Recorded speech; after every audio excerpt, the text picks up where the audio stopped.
Oke, selamat datang di podcast Cuan dan Cerita. Ya, benar sekali. Oke, bintang tamu kita kali ini yang beberapa kali saya sudah pernah ngomong ke Mas Kois kan. Gimana tuh Pak Cup? Ini kan anak muda keren banget, mainnya adalah tanaman yang menurutku bisa tanaman-tanaman yang sederhana di rumahan kita, dia kirim-kirim ke luar negeri tuh kayak ke Amerika, ke Timur Tengah. Aduh, dia malah orang Indonesia jual keluar ya? Iya. Apalagi itu cuma tanaman ya? Cuma tanaman kayak tanaman pohon singkong gitu kan. Menurutku dia memang scammer tertinggi sih. Oke. Ngejual tanaman sampah yang bisa jadi cuan gede. Itu apakah mungkin 1 tahunan, 2 tahunan, atau bahkan kontaineran? Wah, itu kontainer. Kontainer. Kalau sudah ngirim ke Timur Tengah, tangan kita nggak bisa ngitung jumlah kontainernya. Oke. Langsung aja kita sambut. Mungkin siap. Kita sambut saja saudara kita ini, Bapak Kriwis. Asik, Krishna Wisesa. Thank you Cuan dan Cerita. Asik. Thank you. Mungkin ini Mas Krishna langsung kenalkan diri saja ya. Mungkin ya. Saya Krishna. Sebenarnya kita belum lama banget kenal ya, beberapa tahun ini beberapa tahun terakhir ya. Beberapa tahun Iya, 3 atau 2 tahun terakhir ya. Tapi emang sering banget connect. Aslinya bukan dari mana-mana, emang asli dari Kebumen kita. Oh, asli Kebumen. Saya jadi malah ketemu sama Mas Ucup, Mas Kois itu baru beberapa bulan dan beberapa tahun lah inilah. Nah, banyak yang bersinggungan di dunia bisnis, ketemu di beberapa event bisnis, sekarang bisa connect dan sekarang tinggalnya di Bogor. Kenapa tinggalnya di Bogor? Maksudnya tanah apa sih bedanya tanah Bogor dengan tanah tempat kamu lahir? Iya, karena gini, karena sekarang kan yang fokus lagi saya jalanin itu kan tanaman ya. Nah, kalau di Bogor itu di Indonesia tuh salah satu zona market dunia, bahkan di Indonesia. Jadi kalau di tanaman ada zona produksi, zona market sama distribusi. Nah, di Kebumen sebenarnya ada juga penjual tanaman, tapi memang Kebumen cukup jauh sama jalur distribusi untuk perdagangan dari pusat kota Jakarta. Jadi Bogor itu dulu awal mula kita merintis tuh di Bogor. Dan sampai saat ini aktivitas untuk karantina, aktivitas untuk produksi, aktivitas distribusi paling efisien di Indonesia saat ini menurutku di Bogor. Makanya aktivitas terbanyak sekarang saya ada di Bogor. Oke, sambut Yur. Kamu ada pertanyaan apa Yur? Kenapa Mas dari Kebumen terus sekarang jadi di Bogor, Mas? Apakah emang dari dulu di Bogor mungkin, atau mungkin kuliah atau kerja atau apa gitu, Mas? Jadi 4 tahun yang lalu ya, 2021 habis Covid, sebelum lulus memang lulus apa nih, Mas? Lulus kuliah. Lulus kuliah. 2021 belum lulus kuliah malah ya. Basicnya kan dulu tukang potret. Fotografer tuh. Ya, foto-foto lah, sama lah. Nah, di situ ada kakak kelas ngerekrut untuk bantuin bikin konten. Kelasnya siapa? Sekarang jadi ibunya anak saya. Udah jalan, ternyata di sana sangat mudah. Dulu kan motonya orang wedding, kakak-kakak wisuda. Nah, sekarang makhluk hidup juga, cuma tanaman lebih gampang, ya nggak protes kan. Iya, pas sudah moto sama sekali nggak ada interest untuk hobi tanaman atau misal jualan tanaman, enggak, karena memang benar-benar profesional buat ngabadiin yang sangat basic untuk nawarin produk itu, bikin katalog, bikin video untuk di balik layar tim gitu. Nah, setelah itu berangsur karena mungkin sense-nya teman-teman sinematografer atau fotografer tuh lebih peka ya sama storytelling ini, narasinya itu ini arahnya kemana, visinya kemana gitu kan. Kita banyak banget menyerap dari owner atau dari leader kan. Nah, tapi berjalannya waktu banyak banget kepentingan tuh dari ada tim yang ku ikutin sebelumnya ya, perusahaan yang ku ikutin pada saat join beberapa bulan, banyak banget arah yang ada yang arahnya mau ke B2B, ada yang pemberdayaan gitu. Nah, tapi memang yang namanya bisnis, aktivitas bisnis kan tidak jauh dari nanti aktivitas perdagangan kan. Nah, tapi pada saat itu belum terlihat arahnya untuk ke perdagangan atau memang hanya pemberdayaan aja gitu. Nah, akhirnya di 2022 kita mencoba untuk benar-benar mencoba ini tanaman sebenarnya bisa nggak sih diindustrialisasi. Nah, dari situlah kita mencoba membuka market lagi.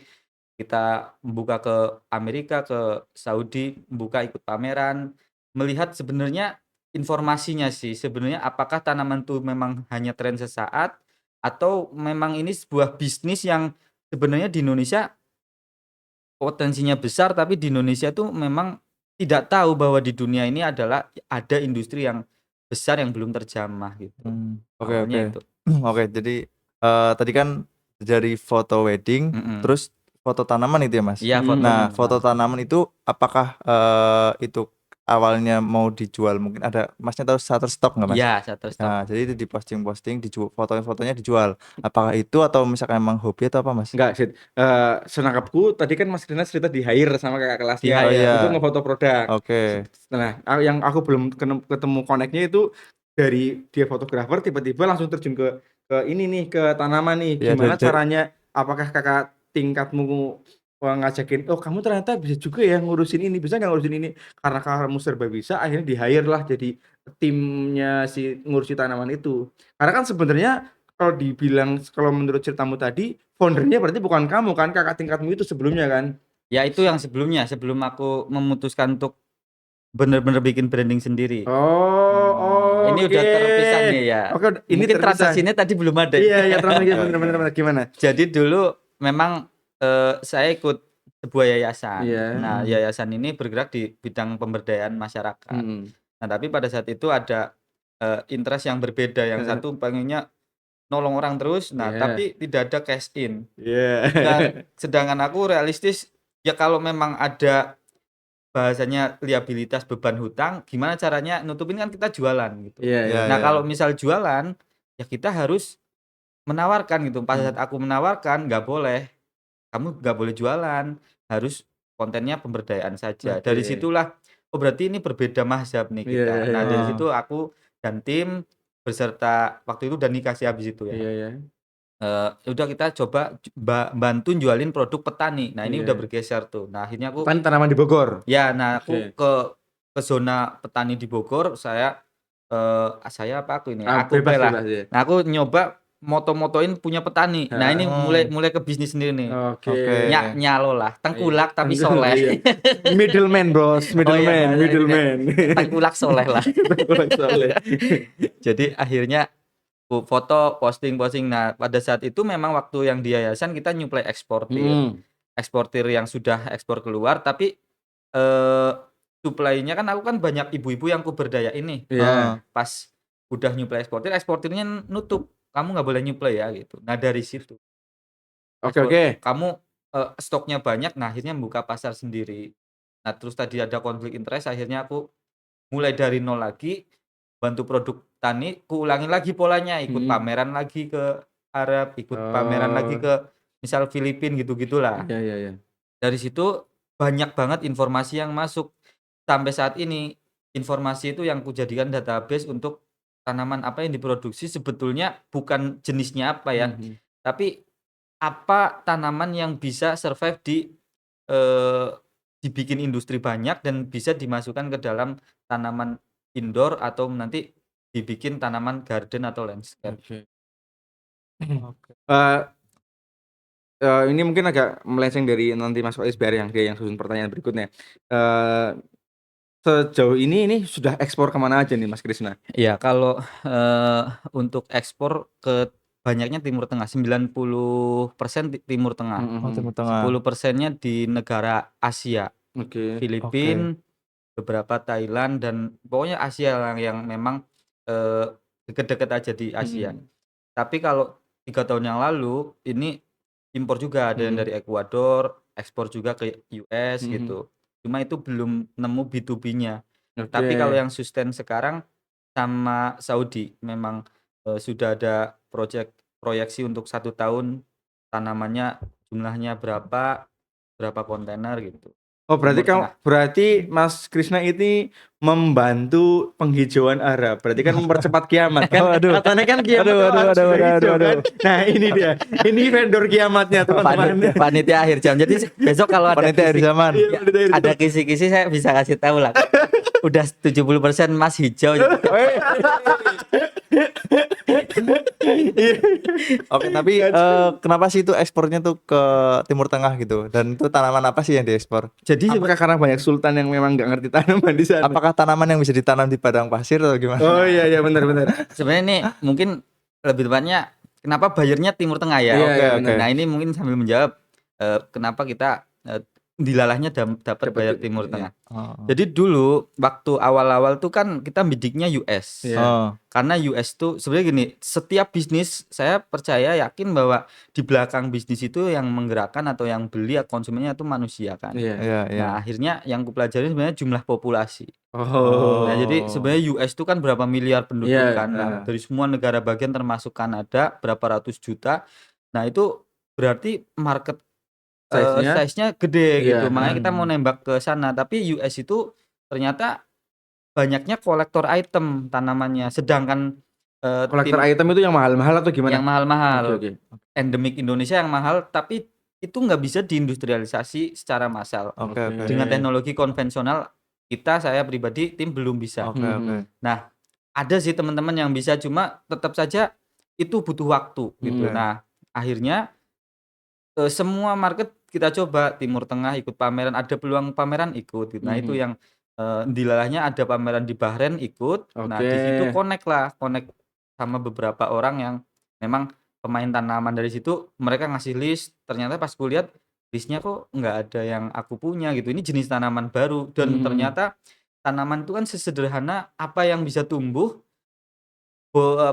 dan apa yang bisa ditaruh di pot gitu dan kelihatannya orang cantik, tanamannya kelihatan cantik gitu. Nah, itu juga sudah disebut tanaman hias, mau itu tanaman buah, tanaman sayur, apapun gitu. Makanya Mas Krisna pernah bilang kalau dari Turki atau dari Irak dia pernah beli ini pohon singkong katanya yang di singkong. pot gitu kan. Ya, Jadi sesederhana itu karena yang penting bisa masuk pot, bisa ditaruh di meja gitu ya atau gimana?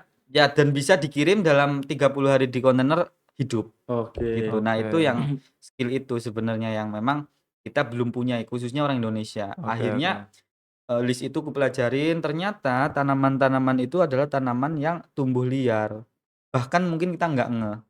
Gitu. Nah, suatu hari aku iseng cari nama ilmiah semua kan. Oke, oke. Nama ilmiahnya misal Dracena gitu, di kita Sri Rejeki gitu. Iya. Ya kan susah kan, dari itu setahun list yang dikasih itu bukan list ini loh. Tak pikir Sri Mulyani.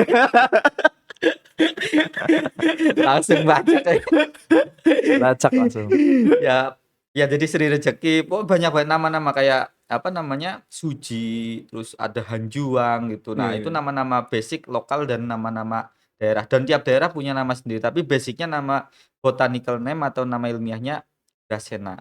Makanya brandnya namanya Dracena Asia. Nah, kenapa Dracena Asia? Karena Dracena itu di seluruh dunia tumbuh di hutan tropis. Nah, salah satu Dracena yang memang jadi kompetitor itu ada Dracena dari Amerika Selatan, dari Costa Rica. Makanya branding kita Dracena dari Asia, dan ada juga Dracena dari Amerika Selatan. Jadi market kita berbeda, jenisnya pun sedikit banyak agak berbeda. Gitu. Oke. Berarti kenapa, pertanyaannya adalah kenapa bayar dari Timur Tengah? Adalah kebetulan pas waktu itu ada pameran di Bahrain. Ada di Bahrain. Kamu datang gitu kan. Connect, terus waktu itu lucu ketemu waktu itu belum bawa tanaman industri kan, koleksian anthurium, kuping gajah. Aku jual, taruh meja, mau diborong semuanya. Pas mau diborong, bilang, ya ini kan masih hari pertama gitu. Nah, tolong ditinggal 10 lah buat aku keliling nawarin ke nursery yang lain. Ditanya barang kan bingung. Ya ditanya, kamu mau ngapain di sini? Aku mau nyuplai ekspor tanaman gitu. Emang kamu di Indonesia punya nursery? Nah, disitulah mungkin yang nggak dimilikin orang ya. Nah, aku bilang saya adalah penyuplai tanaman terbesar di Indonesia gitu. Karena aku punya database katalog semua jenis tanaman gitu.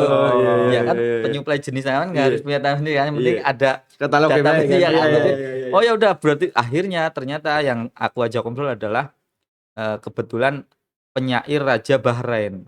Dan dia punya koneksi semua nursery dan dia suka tanaman kan. Jadi terus ngomong, ya udah aku ajak aja kamu ke semua nursery di Bahrain karena itu temanku semua. Kirain bercanda kan, pas pameran selesai beneran diajak muter, dibilangin Ya pakai bahasa Arab ya, aku nggak tahu ya Habibi bla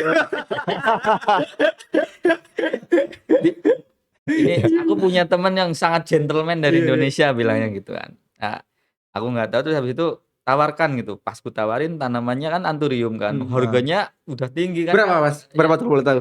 ya sebenarnya nggak tinggi, nggak mahal, tapi untuk misalkan aku jual ke wholesaler apa Iya. namanya penjual lagi kan Iya, harus iya. murah Iya. kan. Iya Harus iya iya untung iya. kamunya Iya. juga. Nah, Berapa anthurium misal ya, harganya? 500 sampai sejutaan. Oke, oke, Nah, oke. masa dia mau beli dia jualnya 2 juta 3 juta kan nggak make sense Iya, iya, dengan oke. tanaman sekecil itu Oh, iya, misal. iya, iya. Nah, akhirnya apa namanya mereka melajarin katalog nggak masuk. Nah, dari situlah sempet nggak stres sih, bingung Iya, aja iya, iya. kenapa dulu ke Amerika cukup gampang ini susah Mhm. gitu. Akhirnya mereka malah ngasih feedback, "Ini Mhm. loh list yang kubutuhkan." Oh. Ternyata Dracena tadi tuh. Mhm.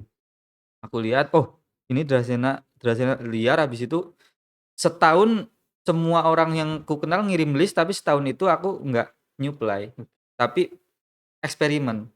Misal Mmm. kayak hanjuang kupotong, taruh, media tanam, tak amatin dan dalam setahun ini, ternyata gampang gitu, ternyata lebih gampang gitu. Iya. Nah dari situ akhirnya aku bangun jaringan petani di Indonesia.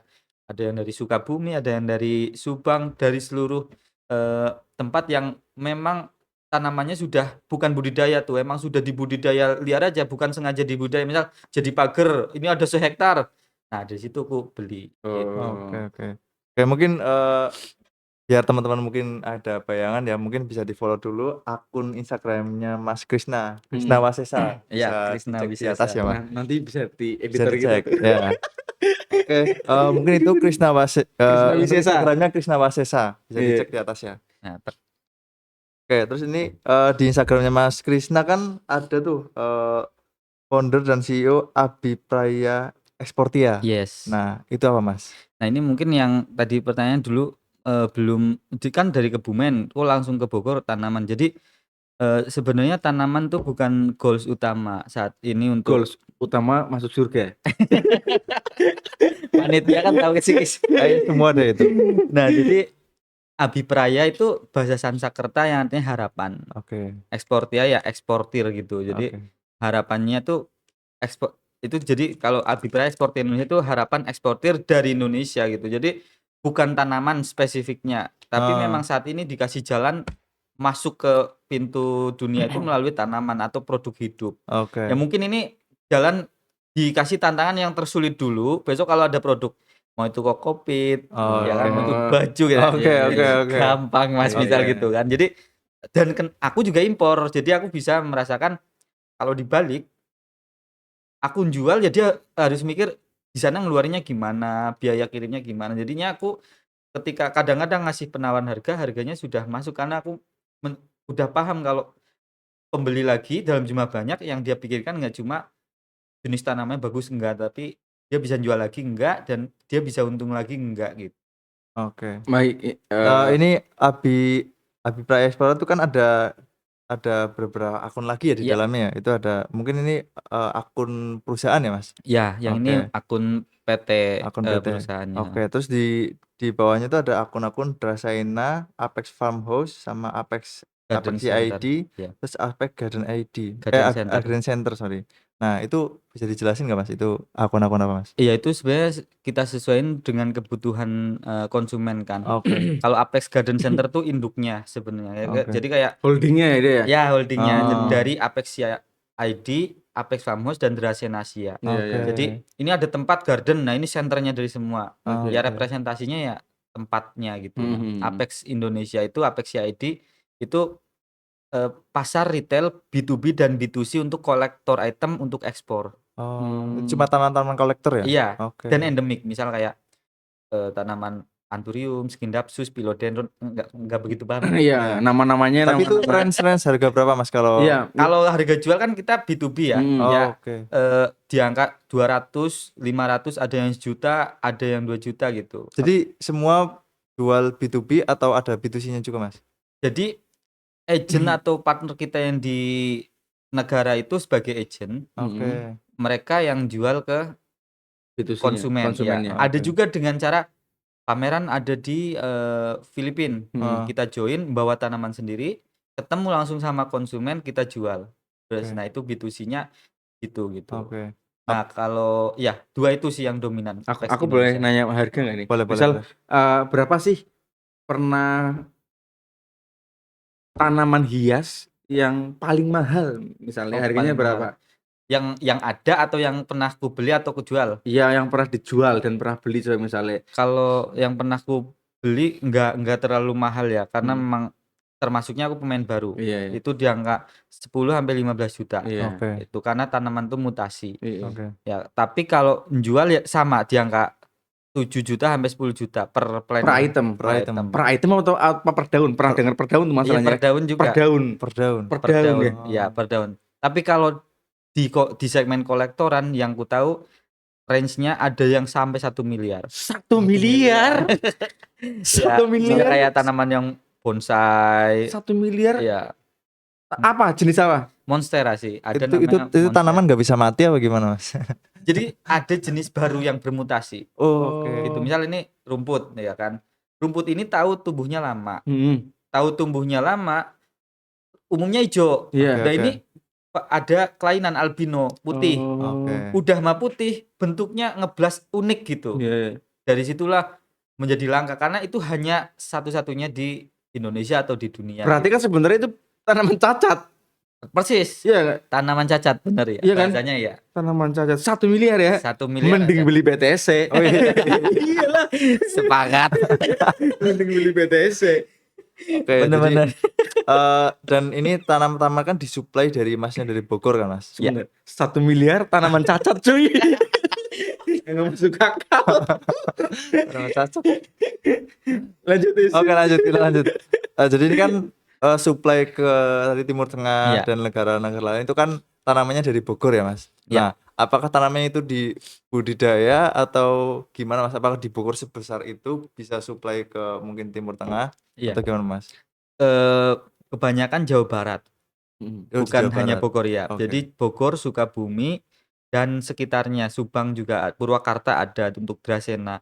Tapi kebanyakan Sukabumi. Oke. Nah, kalau kebanyakan itu memang bilangnya gimana ya? Budidaya itu kan kayak ada tempat disengaja dipetakin gitu ya. Oh Nah, iya. 50% enggak budidaya. Oh. Karena Tumbuh memang liar. liar. Anjay. Nah, tapi kita tahu liar ini di treatment biar jadi kayak yang ada di ruangannya Bang Ucup tuh Oh ya. iya. Jadi kemarin teman-teman aku dikasih sama Mas Krishna itu namanya Dracena Gucci. Dracena apa? Gucci stylenya. Stylenya Gucci. Nah, itu tanaman itu ternyata ada di tetanggaku di sebelah rumah yang itu buat jadi pagar alas. Pagar alas. Pagar betul. alas. Tapi Iya, kan iya. pas dibikin itu kayak nggak mungkin ini liar karena nggak ada kelihatan kayak apa rusaknya gitu. Iya, Udah kayak benar. elegan banget Jadi lah. di make up lagi lah sama Di dia. make up. Jadi sebenarnya kita itu industri yang berbasis pengrajin atau artisan. Oh. Iya. Memang belum pakai robot atau industri ya, tapi setidaknya kita yang dihargain adalah skill pengrajinnya itu. Belum bisa ngelawan negara lain yang pakai robot atau pakai teknologi kultur ya, tapi setidaknya ini unik dan nggak ada di yang lain dan kita masih ada market lah di situ. Oke, ini malah 50% di Jawa Barat tuh liar ya. Liar. Liar. Full liar. Dan sebenarnya tanaman itu kan nggak cuma ada di Jawa Barat, tumbuh di Di Jawa seluruh Tengah juga, Indonesia. di kita Iya, juga di seluruh tumbuh kan Indonesia. sebenarnya kan. Betul. Berarti kan sebenarnya peluang itu ada bukan hanya untuk daerah-daerah tertentu. Betul. Misal tetanggaku juga bisa sebenarnya kan. Betul. Kalau misal bisa di make upin lagi lah lebih cantik Betul, lagi Ya, gitu kan. betul. ya. Oke, jadi berarti tadi ya dari foto tanaman, terus sekarang jual tanaman. Iya, Nah, jual dari tanaman. fotografer. Tapi pas tadi awal-awal dia bilang bahwa pas ketemu orang Bahrain, aku adalah supplier tanaman terbesar di Indonesia, ini katalognya. Dia kan nggak harus punya barang, yang penting punya foto dan katalognya ya. Iya. Langsung di otakku apa? Scammer ini. Scammer ya kan. Tapi ini disclaimer. Nomor tanaman nomor 1. Disclaimer. Kenapa kita ngeklaim terbesar? Karena pertama, memang saya nggak pernah tahu Iya. bahwa di Indonesia ada pemain besar. Oke. Karena nggak ada basic story keluarga atau tekanan yang eksportir nggak tahu Iya, iya. gitu. Jadi pas kita main ngerasa ini petani main. Nah, aku eksportir berarti aku merasa ya secara visi beda gitu. Oke. Nah, tapi secara aktualnya pas kita jalan ternyata ada yang punya, oh ternyata ada pemain besar juga. Tapi secara quantity setelah kita main ke luar gitu ya, memang di Indonesia nggak ada yang sebesar itu kecuali pemain anggrek. Oke. Ya, budidaya anggrek di Indonesia cukup masif, berhektar-hektar ya. Iya Tapi iya. untuk jenis yang eksportir Dracena itu 1 hektar itu sudah bisa dibilang gudang atau nursery yang cukup besar. Sedangkan di luar negeri atau di Belanda, Costa Rica atau di mana Arab itu greenhouse itu nggak cuma sehektar, bahkan puluhan hektar gitu. Jadi memang Indonesia lahan seluas ini nggak ada yang punya pikiran untuk industri gitu. Oke, Oke. gini Kris, saya potong ya. Tadi kan Krisna bilang bahwa tanaman-tanaman yang Krisna kirim ke Timur Tengah atau dan sebagainya, itu kan tanaman-tanaman liar Iya. nih. Nah, seandainya aku lihat nih tanaman-tanaman liar, bisa nggak sih orang-orang daerah, orang-orang kampung ada tanaman liar terus di-make up-in lagi, terus jadi bentuknya cantik, bisa kirim ke luar negeri kayak Krisna? Atau menurut Mas Krisna kalau bisa tantangannya di mana nih? Karena tadi Mas Krisna kan sempat nyinggung ada yang namanya perizinan, karantina, dan Iya lain iya, sebagainya. betul. Mana yang paling berat nih, tahapan mana gitu kan? Ya Atau bisa atau enggak, dan tahapan beratnya di mana? ya. Sebenarnya realistisnya apakah bisa diekspor? Pasti bisa. Pasti bisa ya? Ya, apakah, bisa dijual lokal? Juga ada peluang bisa. Iya iya iya. Ya, walaupun benihnya tanaman liar. Iya, Ya. heeh. Apakah memang, dari tanaman liar ini di-make up-in terus dijual ekspor dengan saat ini kita belum punya skill apa-apa bisa ngekspor secara jumlah volume, besar bisa nggak? Bisa, tapi mungkin butuh waktu, Iya. ya kan?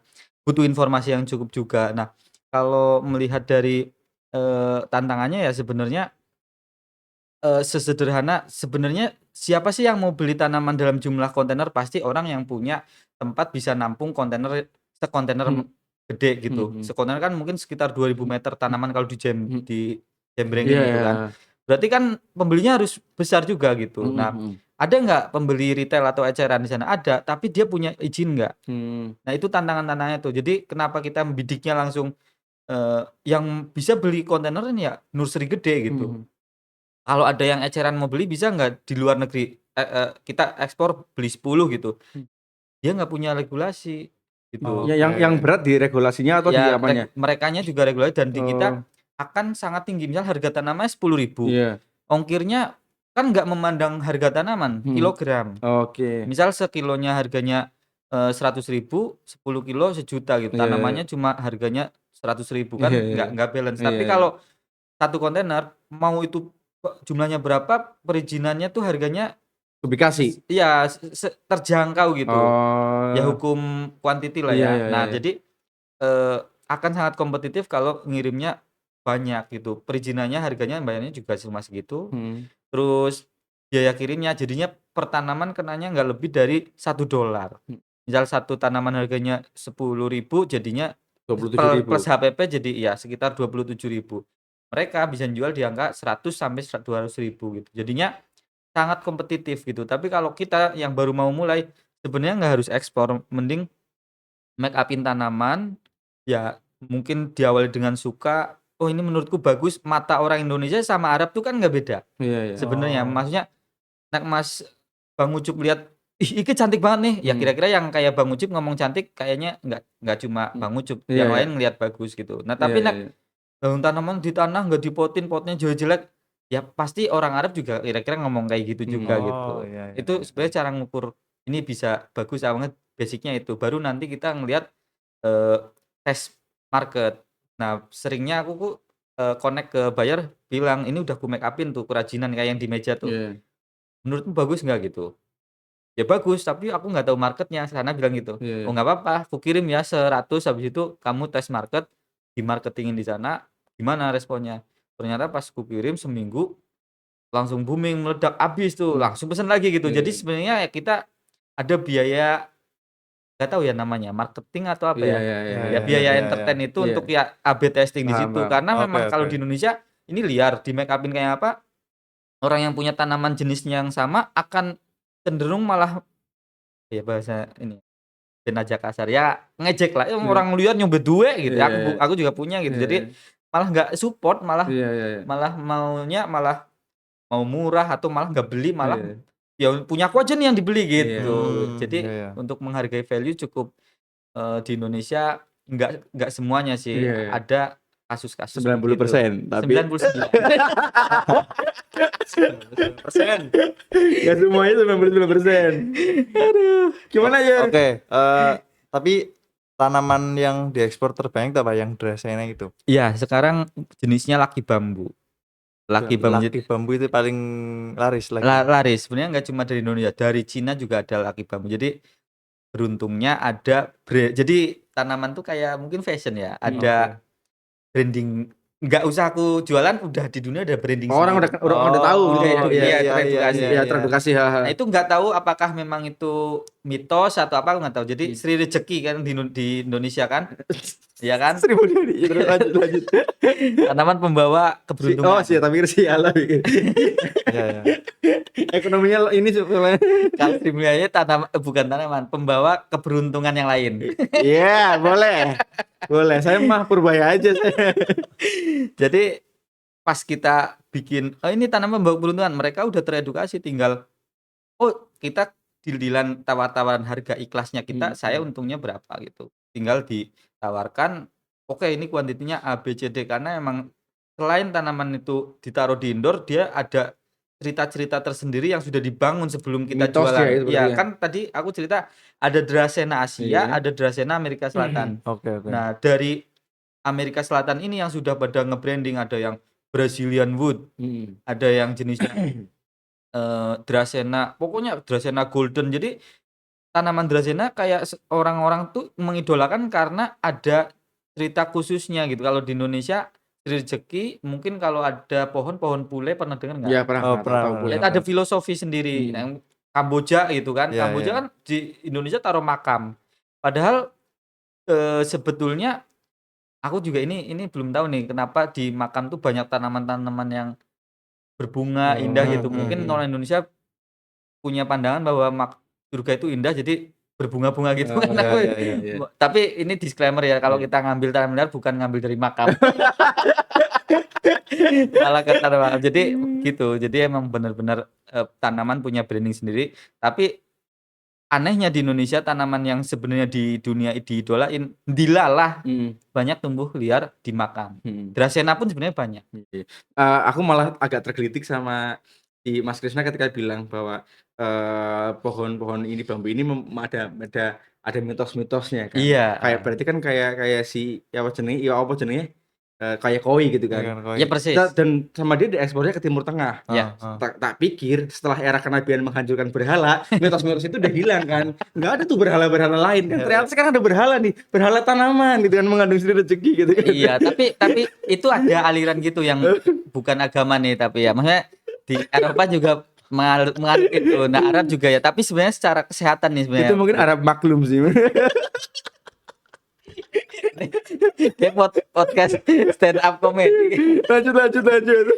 Jadi kalau tanaman di dalam ruangan membawa kesejukan, nafasnya kita lebih segar, ya kan, kita bisa lebih berpikir jernih dan kita mungkin jadi bisa melihat peluang yang lain, banyak keberuntungan. Next science-nya menurutku itu tapi yang aku yakinin. Tapi kalau di India berbeda. Misal kayak Dracaena susun, ada susun 2 pembawa keberkahan, susun 3 keberuntungan, ini kekayaan gitu. Ya itu udah beda orientasi itu. Tapi sebagai penjual tentunya karena ini resource-nya itu bukan yang pas nanam bismillahirrahmanirrahim jadi beruntung, enggak juga ya. Karena udah liar ya.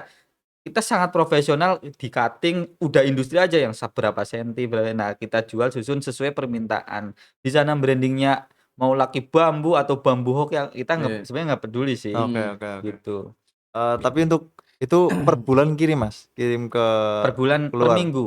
Oh, per minggu. Anjay, per minggu. Itu per biasanya minggu. berapa apa? Gimana? Kiamat makin dekat. Ini makanya kita mau ukur nih berapa kontainer per minggu. Iya. Itu Kita sih. proyeksikan tahun berapa kan? Iya, tahun berapa kiamat? Terus gimana aja? Gimana Mas? Itu per minggu tuh kontainer gitu Mas? Ada 2 metode shipment sebenarnya, ada yang pakai kargo dan pakai kontainer. Kalau kontainer nih per bulan 1, kalau yang pakai yang per minggu pakai kargo. Karena Oke. gini, ada jenis tanaman yang kalau di 30 hari dia kejar-kejaran waktu bisa mati atau Oke. kering, tapi dimasukin kargo masih kompetitif harganya. Misal Oke. harganya 30.000, dikalkulasi per seton jadinya per tanaman kenanya 20.000. Jadi ya masih masuk akal, tapi Oke kalau oke. dimasukin kontainer biasanya tuh untuk tanaman yang jenisnya besar yang semeter. Jadi tuh kalau dimasukin ke kargo kan masuknya volumetrik kan. Mhm. Nah itu satu tanaman realnya 5 kilo jadi bisa 20 kilo. Harga tanamannya 200.000, 20 kilo bisa 1.000.000. Jadi Iya. nggak balance. Nah makanya Oke. kita pisahin yang jenisnya kecil dan di sana produknya fast moving bisa pakai kargo. Nah untuk yang slow moving misal kayak pohon, misal kayak Dracena yang 1 meter lebih atau kaktus dan sebagainya itu pakai kontainer karena cukup kuat. Oke. Mungkin, berapa jenis tanaman tiap bulan dikirim itu, Mas? Mungkin tadi kan ada Dracena, ada kaktus, ada macam-macam, itu Iya, ada berapa, Mas? Dracena sendiri itu jenisnya 50. Anjay. Makanya Oke oke. 25 nama-nama nabi, dia juga belum hafal. Apalagi 50 apalagi Dracena. ya, tapi sebenarnya kalau di breakdown lagi ribuan. Misal nih ya, misal Mas Itu nih. sebulan ya? Kalau sebulan ya? Ya, tapi kan ada Berapa? nanti hot sale-nya kan. Oke oke Ya oke. kalau jenisnya enggak lebih dari 15 lah. Tapi Oke. basicnya Dracena, misal Dracena Oh, Sandriana. lebih banyak Dracena ya? Dracena, Nah, iya. dan Dracena itu ada 1.000 mungkin ya? 1.000. Kalau dibikin style, kalau aslinya paling 30 sampai 50 jenis. Oke, kalau yang beda misalkan dari Dracena terus ke kaktus terus ke itu ada berapa, Mas? Itu apa itu, beda Kaktus kan beda lagi atau gimana sih? Beda ya, beda kaktus lagi? itu beda, Nah, tapi jumlahnya ya, jumlah berapa jenis? tanamannya. Iya, tanaman-tanaman. Saat ini yang kita mampu nih, yang memang kita meyakinkan bisa nyampe selamat tuh nggak lebih dari 20, Oke oke. gitu. Tapi kalau sebetulnya opportunity di Indonesia itu ratusan pohon. Mau itu pohon pepaya, Mhm. ya kalau kuncinya itu bisa memastikan dalam perjalanan 30 hari nyampe Masih sana hidup sehat. lah. Oh, Itu berarti kan semua bisa diekspor. semua bisa Yang diekspor. tidak dilindungin oleh kementerian Iya. dan yang bisa dibudidaya masif gitu. Kuncinya itu sebenarnya itu basic-nya. Yang kedua, yang nyampe sana ada marketnya. Nah, misalkan nyampe sana sehat terus orang juga nggak suka, contoh pohon berduri, eee, kaktus agak berduri, tapi yang berduri banget terus nyampe sana perawatannya susah, terus nyampe sana nggak tahu cara perawatannya, biasanya orang nggak pada beli, habis itu ya di next shipment nggak jadi orderin. Nah, laki bambu tuh kecil-kecil, nanti rutin, kenapa? Karena mereka ada siklusnya dalam 1 tahun, kan beda musim, di Indonesia 2 kan, Mhm. sana ada yang 3 ada yang 4. Pas Mhm. musim panas mereka kan mungkin nggak dirawat mungkin ya, Lali nanti nyiram, lali ya nyiram. beli lagi. Nah, musim dingin waktunya belanja kayak gitu. Jadi sebenarnya sirkulasinya repeat order-nya ada di kemampuan itu, kemampuan mereka merawat. Karena kalau Oke udah hobi, kalau nggak ada tanaman di rumah sepi, pengennya ada terus gitu. oke. Oke, Mungkin apalagi ini Yur? main Ini tentang berapa segmen ini? Nah, ini udah berapa menit, Mas? 39 menit. 39. Yuk, Aman nggak tuh? sebentar lagi. 1 jam lah. 1 jam ya? Boleh, boleh, boleh. Boleh. Nah, mungkin ini lagi membahas perusahaannya, Mas. Oke. Nah, untuk perusahaan itu dihitungnya apakah kayak perusahaan biasa per bulan omset berapa, terus Oke. karyawan berapa, OPEX segala macam, atau gimana untuk bisnis tanaman ini, Mas? Aku gimana maksudnya, aku belum nangkep. Jadi kayak gini, ini kan jadi Masnya, ada perusahaan tadi nama Apex, perusahaannya apa? Abipraya. Abipraya, Nah, iya, iya. jadi Abipraya ini, itu apa, apakah nanti dihitungnya per bulan omset berapa, terus OPEX kayak gitu kayak Ya. perusahaan biasa atau gimana, Mas? Aktivitasnya dagang dan bisnis kan, Hmm. bukan hanya dagang calo yang tadi jualin produk petani kan. Iya, Jadinya iya, ya iya, iya, iya. tetap ada aktivitas habis tetap dihitung sama. Oke. Tapi karena kalau kita kan memang bukan dari Kebumen, usahanya di Kebumen ya, di sana merintis, tempat juga bukan punya kita dan kita harus investasi ke tempat tapi gitu. Makanya setelah jual beli ya pasti kita sisihin profit, habis itu operasional untuk ekspornya berapa, habis itu biasanya kita extend untuk stok berikutnya atau gedein lahan lagi kayak gitu. Oke, biar teman-teman makin terpukau mungkin berapa digit itu, Mas, per bulan? Kalau Omset digit belum omset. kayak produk digital lah ya. Iya, iya, iya. Masih aku belum beda ini. Kalau ratusan berarti berapa digit itu? Jawabnya gini aja sih menurutku. Iya, gimana Mas? Dijawab yang perlu dijawab. Kalau ini nggak perlu dijawab, ya udah nggak usah dijawab. Kalau kamu perlu berbohong, berbohonglah saja, tidak apa-apa. Yang pertama mending dari presentasi margin dulu. Karena tanaman ini cukup murah HPP-nya sebenarnya.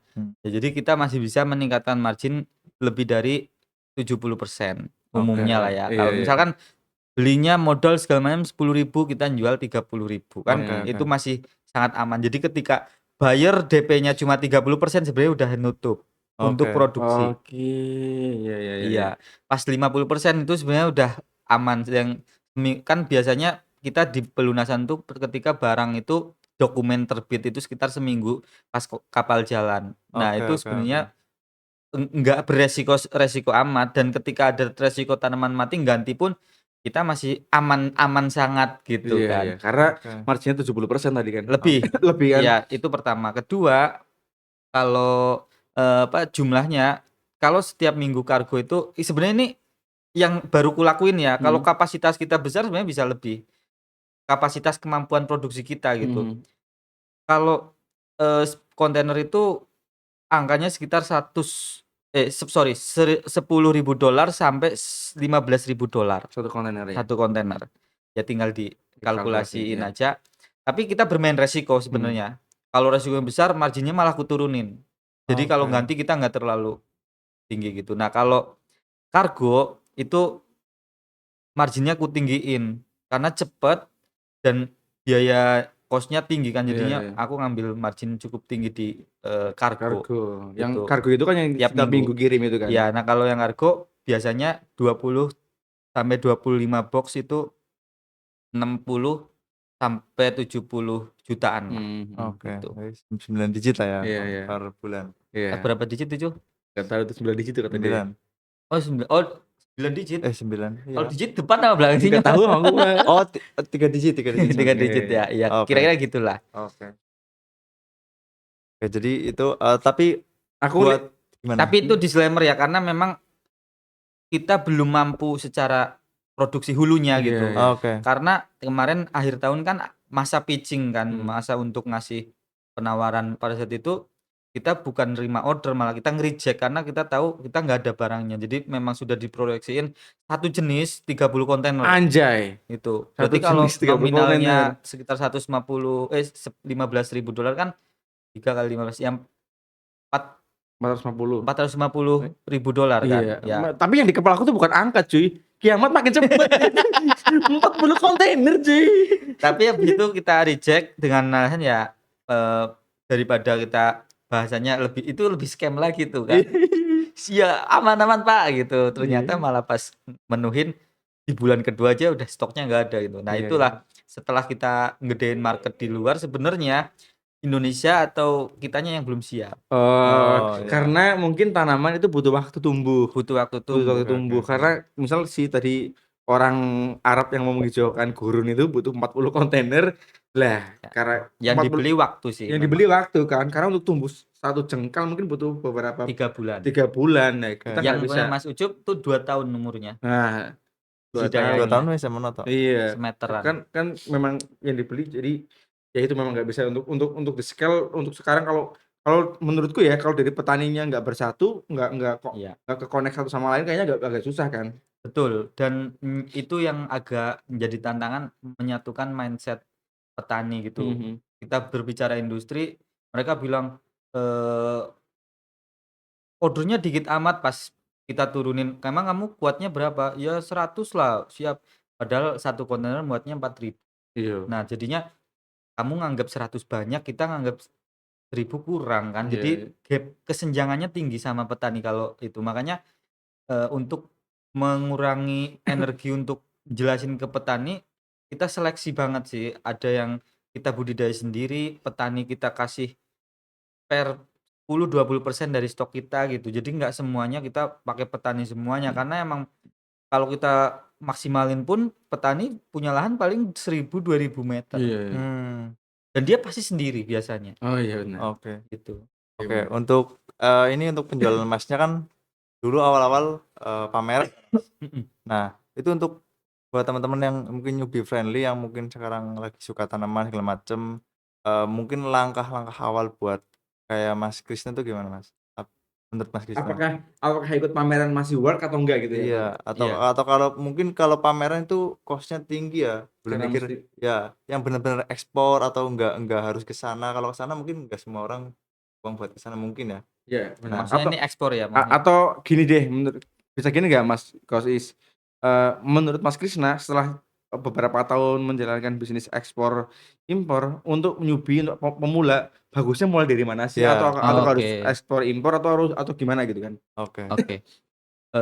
Jualan tanaman ini kan sebenarnya sangat sudah segmented banget ya, Iya, dan ini komunitas sebenarnya. Oke. Ya, hampir aku nggak tahu datanya tapi mayoritas yang suka ibu-ibu, Mmm, ya kan, untuk tanaman yang industri. Tapi kalau kolektor, itu biasanya orang yang memang menghargai value dari setiap tanaman. Ada mhm, yang memang suka karena umurnya, ada yang suka karena mutasi yang kayak tadi tuh. mmm, Saya pun sebagai penjual suruh beli harga sembilan juga nggak mau juga iya gitu iya iya kan. iya Makanya iya. yang dibeli aneh-aneh, ada yang dibeli karena cacatnya, ada yang dibeli ini. Jadi kalau memang mau mencoba ke industri itu ya pelajarin banyaknya relasi kita itu apa gitu. Misalkan kalau aku memang relasinya luar kan, Iya kenapa aku nggak main tanaman-tanaman yang aglonema yang buat di lokal gitu kan, iya, karena betul. emang relasi aku bukan yang terkonek dengan relasi ibu-ibu saat oke ini. oke oke. Koneksiku banyaknya, buyer buyer yang cukup besar untuk di-reseller-kan, dijual lagi. Jadinya Iya, dimaksimalin tuh potensi itu mhm, gitu. Nah itu. Nah, jadi kalau mau mulai misalkan aku punya tanaman di rumah karena hobi, mau di-monetes tuh. Nah, tanamannya jenisnya apa dulu? Nah, mending cari orang-orang yang memang penjual sama, bisa jadi kita nyuplai dia, Oke. atau kita jual ke situ-situ, konsumen langsung aja, oh, Oh, gitu. Di Shopee juga bisa, karena kita sebagai konsumen tapi kepengen menghasilkan uang tambahan. oke mhm, oke. Nah ya, memulai dari situ dulu. Dan kalau memang misal kita nggak punya tanaman apa aja tapi trader, iya, ya main aja ke orang yang punya tanaman atau nursery yang lagi, banyaknya apa, kontenin, diedukasi. Misalkan tanaman ini adalah tanaman yang, kuat jangan tumbuh di rumah minimalis gitu, iya yang iya beli marketnya orang yang punya minimalis, iya iya, Mmm, gitu. Nah oke, itu skill yang sangat basic, gratis dan tidak perlu mengeluarkan biaya gitu, iya iya, ya waktu, tenaga aja ngonten gitu. Dari situlah mungkin orang akan beli ke kita, memulai dari situ. Karena yang kuamatin retail atau konsumen di Indonesia itu, eee, imajinasinya terbatas. AI atau apa itu membantu banget. Misalkan contoh kayak kita bikin, eee, kayak vertical garden tanaman ini terus difoto, bikin aja kayak tutorial, ini tanaman minimalis segini, muat 20 tanaman. Orang, "Ih bagus juga ya, rumahku kayak gitu tuh Mas." Terus, "Itu berapa kalau sepaket?" Sesederhana itu sebenarnya jualan oke. tanaman. Terus, kalau misalkan nih, buat Sebelum ke B2B ya. newbie oh iya, friendly, dia emang mau pengen ekspor gitu, bukan kalau tadi kan Oke, mungkin, bisa supply ke temennya atau dia punya komunitas tanaman. mhm, Nah, ini sih dia bisa nggak sih sebenarnya dia newbie friendly ini, bisa langsung ekspor mungkin di website apa dia bisa oke, jual atau oh mungkin iya iya gimana iya, oke cara ya. dapat relasi gitu mhm, mungkin? Oke, ini ekspor nih menurutku, eee, nah ini yang orang nggak tahu, aku malah mulai dari ekspor dulu baru retail. iya, Oh, Nah, ceritanya itu Indonesia lokal? lokal ya, jadi Oke, jualan internasional dulu baru lokal. Nah, mungkin gini, ini sebenarnya resiko, main resiko. Kalau memang mau ekspor, ya menurutku, dia tahu sumber dulu yang banyak apa di kita, mau nawarin apa ke sana, karena memang pasar banyak ya, apa, jenis tanamannya ya. Tapi kalau oke, misalkan, mau jualan di, eee, internasional gitu, resikonya sangat besar. Milih dulu tuh mau retail atau wholesale. Misalkan kita nggak punya nursery, kayak dulu awal-awal, punya katalog gitu, ya harus punya tingkat kemampuan yang penting nggak nipu dulu aja. nggak oke. nipu. Ya ya bukan nih, Iya iya iya, nggak ada niat untuk nipu, iya tapi iya, kita bilang bahwa ya kita adalah supplier. Nah, supplier Oke kan banyak, bisa dari jualin produk orang. Nah itu, kemampuan untuk meyakinkan orang, mau itu buyer besar atau buyer ini, dan kita tahu barang ini bakal nyampe caranya gitu. Ke oke. sana dulu. Basic-nya di situ tuh, nggak usah belajar tentang ya basic regulasi bisa dipelajarin lah ya. Nggak harus punya perusahaan dulu, nggak harus punya nursery dulu, tapi bisa under name. Amatin para penjual itu kalau jual di media sosial gimana, baru nanti pelajarin tools apa yang bisa kita pakai untuk nawarin gitu. Oke. Dan channelnya, misalkan pakai Alibaba gitu. Biasanya Alibaba nanti ada konversinya ini mau pakai pengiriman apa gitu kan. Tapi tetap di Indonesia ngeluarinnya tetap harus pakai regulasi ekspor permit kan, karantina itu. Mau itu 1 tanaman, 2 tanaman gitu. Itu tetap harus diuji juga gitu. Uji kesehatannya ya Uji sebenarnya. kesehatan Kesehatan tanamannya ya. tanamannya. Itu yang berat di situ ya biasanya ya. Itu yang jadi tantangan pemain baru kan. Nah, misal tanaman uji harganya katakanlah 100.000, harga tanamannya 100.000, itu udah 200 tuh Iya iya HPP-nya. iya iya. Shipment-nya per tanaman sekilo 1.500.000. 1,7. Iya, masuk akal nggak tuh kalau ngirim Iya. setanaman segitu gitu. Jadi ada Oke. minimal order quantity-nya sih. Iya Oke, sih. mungkin untuk teman-teman yang, mungkin lagi dia senang suka tanaman, "Oh Iya ini ada iya. Mas Krisna nih ternyata dia bisa jual ke luar." Nah Iya mungkin iya. bisa Dan bisa nitip malah lebih gampang iya, Ada juga bisa. jasa just tip tanaman Oh ada ke juga. US gitu. Mungkin bisa langsung aja di-follow IG-nya Mas Krisna atau DM aja langsung mungkin ya. Iya, benar Asik. benar. Karena sekarang juga sudah jadi Nah itu. seleb dia. Terus Terus, lanjut. Mas Krisna kan ekspor nih ya. Ya. Nah, itu belajar sama siapa Mas? Oh iya benar. Pernah nggak sih ikut seminar atau iya, pernah nggak jenengan ikut seminar terus tiba-tiba kelas, ikut seminar kelas atau apapun seminar itu? terus tiba-tiba begitu ketemu realita anjay di-scam aku gitu kan. Gitu Mas, Kalau belajar 2021 ekspor. itu memang skill-nya terbatas banget aku Iya, kan. Oke. Tapi yang aku tahu yang namanya jualan itu basic dasarnya sales nawarin itu doang. Nah, masalah aku malah nggak tahu ekspor bukan tujuan tuh. Ekspor tuh alat untuk memperlebar kemungkinan dan opportunity. Misalkan kuenya di Indonesia itu cuma 1/4, kalau ikut dunia jadinya kuenya 5 tumpuk gitu misalkan. Oke, Hanya itu, tumpuk. mikirnya itu. Jadi aku nggak mikir ini cara ekspornya gimana, enggak, belum mikir situ. Oke. Bahkan pada saat aku ikut pameran yang kupikir cuma yang kupikir bukan regulasi tanaman tapi gimana caranya meyakinkan orang-orang yang misal di bandara bahwa ya kan aku mau pameran bawa tanaman Indonesia masa kamu larang gitu. Iya iya iya. Itu doang. Jadi pas bawa ya tetap ada dokumennya. Pas nyampe Amerika waktu itu juga ketahan. Terus aku bilang ini kan cuma 10 tanaman 100 tanaman gitu buat pameran. Anggapanku sih kalau pameran kan harusnya nggak yang bisnis-bisnis amat gitu Iya, kan. Tapi iya. ternyata mereka nggak peduli itu kan. Di US. Di US, tapi akhirnya ngelihat ini kayaknya orangnya polos banget, nggak tahu Iya. mau diomong ya orang jawabannya nggak tahu, daripada dihukum juga tanamannya nggak ada duitnya mungkin kan Iya dia iya nggak iya bisa iya. jual akhirnya Iya. ya udah sana lepas aja gitu. Iya iya Dulu iya pernah iya. di US pertama kali gitu. Oh dilepas bawa 100 Dilepas. tanaman. Ya tapi ya dilepas karena memang waktu itu kita ada ini tiket untuk join eventnya, ini ada visa approval bisnisnya bla bla gitu. Nah, mereka silahkan aja tapi next time kamu harus pakai impor permit. Ibaratnya gini, kita bawa tanaman, bawa ekspor permit di sana nggak ada yang impornya gitu. Iya. Kan mereka bingung kan, Iya, lah iya. kamu bawa produk apa namanya aneh, bisa jadi tanaman itu produk dilarang gimana gitu. Nah dari situlah kita mencoba sesederhana kayak gitulah nawarin.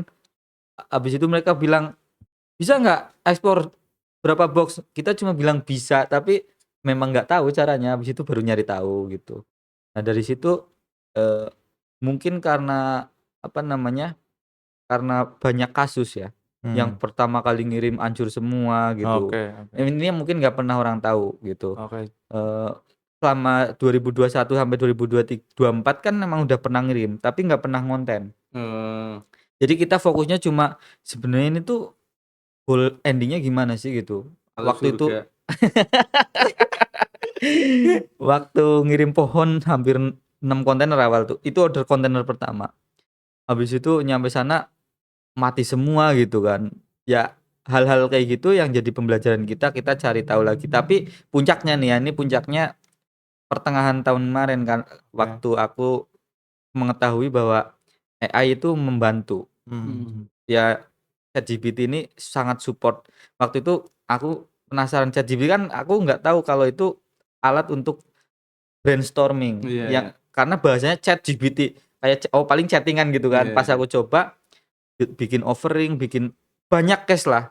Itu hampir sebulan aku nggak bisa tidur tuh. Bertanya terus karena selama ini banyak pertanyaan yang nggak terjawab tentang ekspor. Jadi istilah yang ku jalanin malah terjawabnya di ChatGPT. Oke. Nah, istilah berarti selama ini skema yang ku jalankan bener-bener bahengi Bung ya. Ngalor ngidul gitu kan. Makanya buyer kadang-kadang ini aku tahu kan bayarku rata-rata tuh generasi kedua. Umurnya udah 60 tahunan. Ketemu bocah ngaku-ngaku pemain besar, aku ngerti kayak anakku gitu kan umurnya gitu. Tapi mereka kuanggap seperti mentor dan itu juga pernah terucapkan gitu. Waktu ngasih order terus bilang, kamu bisa ngirim ini nggak? Aku bilang itu kita biasa ngirim. Aku langsung dalam hati bilang, kamu pembohong. Itu pernah tersampaikan juga terus aku tapi aku melihat bukan kamu bohong tapi karena kamu mau mengusahakan jadinya dikasih kesempatan gitu. Sama orang itu. Iya, tapi pas bilang kamu sering ngirim, nah itu kamu bohong kan. Iya. Oke, berarti tadi ekspor ini learning by doing aja sebenarnya. Iya, bahasanya otodidak sih, benar-benar otodidak. Kalau kelas sama sekali enggak sama kalian. Kelas malah enggak, bahkan aku tahu kalau ada kelas ekspor yang ya pada tahu lah ya, mas-mas itu, mas ini ekspor malah kalau kita tahu ketemu di jalan ekspor ikut kelasnya ini ya gitu. Siapa lagi itu nggak tahu gitu. Pas aku sekarang lihat di Instagram, ini orang. Pas aku lihat materi ekspor yang berjualan itu materi basic sebetulnya. Dan ternyata aku baru tahu setelah 4 tahun ekspor yang kulakukan adalah bukan suatu yang basic gitu. Makanya pas aku nge-share e-book yang ini basic ekspor itu sebenarnya bukan ilmu yang sangat wah karena emang itu ilmu basic banget gitu. Tapi memang untuk kayak negosiasi menurutku itu bukan hanya skill dagang ya, mungkin skill ngadepin orang, skill komunikasi, skill bikin penawaran yang kemasannya B2B. Karena kalau ekspor tuh kan mindsetnya menurutku long term. Nah, kalau dagang yang singkat-singkat kayak gitu, mindsetnya short term. Misalnya, trennya apa? Nah, justru aku nggak tahu tren apa di dunia. Yang kita bikin, bagaimana tanaman ini masuk database global, menjadi permintaan sustain gitu. Nah, itu yang akhirnya kita jadi kayak trendsetter. Habis itu, gimana cara nyari tanaman yang jenis ini? Yang ada cuma di Indonesia, di mana? Di Krishna. Krishna siapa? Nah, mereka yang nyari kita gitu. Sebenarnya POV-nya doang sih yang selama ini kubalik-balik gitu. Gimana Jur? Cukup Udah berapa menit? 1 jam, oke. Waduh, gak terasa. Oke, mungkin itu ya teman-teman dari Mas Krishna, dari dia mungkin foto wedding, terus dia foto tanaman. Nah, terus sekarang dia jadi eksportir tanaman. 40 kontainer per minggu. Ditolak. Per tahun itu 3 kontainer per tahun. Mungkin itu cukup mencari uang yang menarik dengan tanaman. Karena menurutku dia ngejual barang sampah kan gitu kan. Karena tanaman liar kan, makanya dia bisa margin 70%. Aku agak shock tadi kan. Mungkin itu Mas Krishna, terima kasih telah datang di podcast Thank you, kami. Bang. Saya dan Yusuf. Nanti dulu. Aku lihat Mas Krishna itu ini sih sebenarnya keren banget karena kan dia tidak ada basic wirausaha sama sekali kan. Jadi dia yang dia ceritain tadi kan learning by doing kan. Ya ini sebenarnya wong Jawa banget lah. Wani nekat manjada-wajada kan. Sopo temen bakal tinemu kan iki wong Jawa kan, cara orang Jawanya. Itu sih dari saya sih, memang nek kowe punya keinginan ya jalankan terus gitu kan. Siap. Oke, terima kasih teman-teman, sampai di episode selanjutnya.